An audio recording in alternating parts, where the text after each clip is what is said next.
Ayan, nakapagdilig na uli si nanay ng bagong pananim. May dumagdag na naman sa aking mga alaga.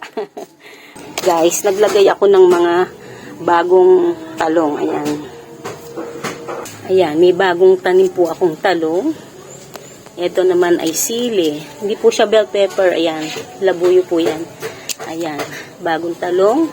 At ayan din po, bagong talong. Ayan. Ito po yung mga dati ko ng talong na hilit ko pong sinusurvive.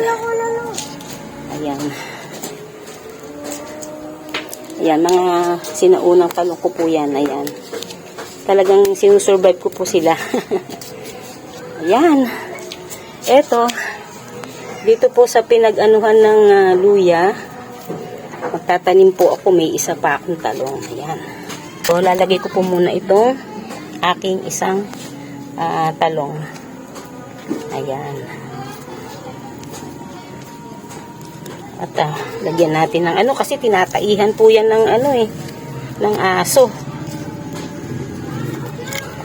Hindi po kasi pwede ang dumi ng aso sa fertilizer.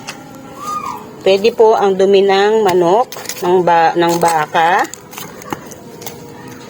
ng kalabaw.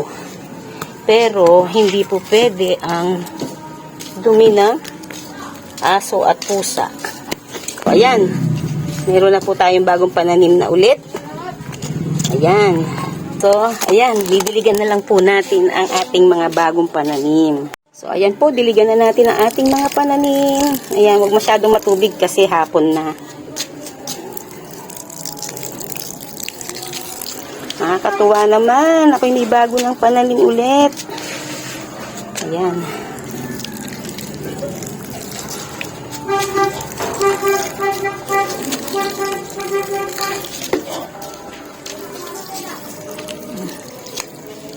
Ayan. So, ayan, nadiligan na natin ang ating mga bagong pananim. Ayan, nakapagdilig na uli si nanay ng bagong pananim. May dumagdag na naman sa aking mga alaga. Ayan, salamat po sa panonood nyo.